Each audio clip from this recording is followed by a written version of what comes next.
السلام عليكم ورحمة الله وبركاته. أولا صل على الحبيب قلبك طيب. عملت حاجة حلوة، طريقة سهلة بمكونات متوفرة وحاجة تتاكل في الجو ده.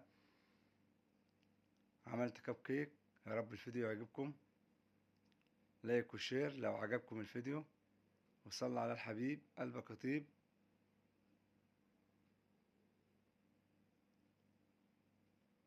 وحاجة تنفع للمناسبات. وتعالوا معايا شوفوا المقادير. نزلت في الطبق بثلاث بيضات، وهنزل بشوية فانيليا، وهنزل بكوباية سكر وأضربهم بمضرب البيض لحد ما السكر يدوب مع البيض.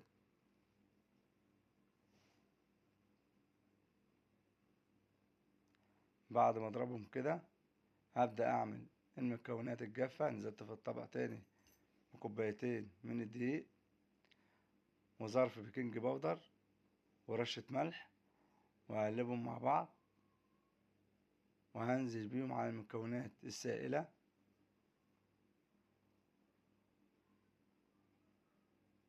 بالشكل ده، وهقلبهم مع بعضيهم.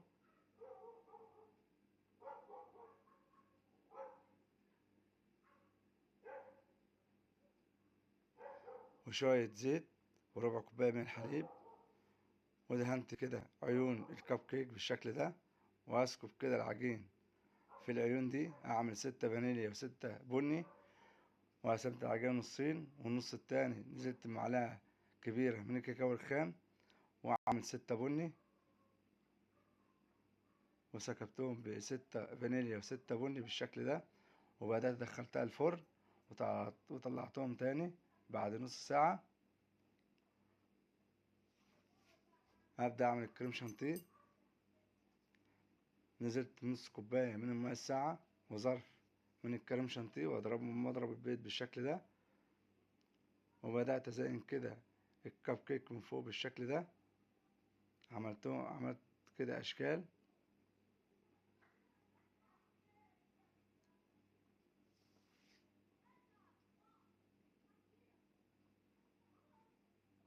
وهزين بآخر حاجة، هبشر شوكولاتة كده فوق الكريم شانتيه بالشكل ده.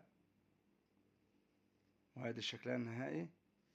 طريقة سهلة بمكونات متوفرة، وحاجة ممكن تتاكل مع الشاي أو مع الحليب، وطريقة سهلة.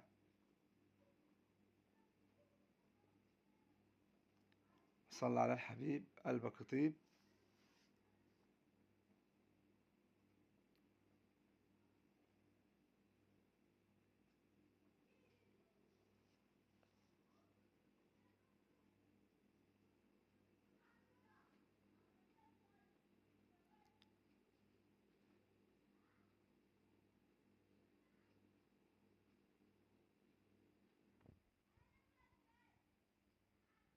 وألف هنا والشفا.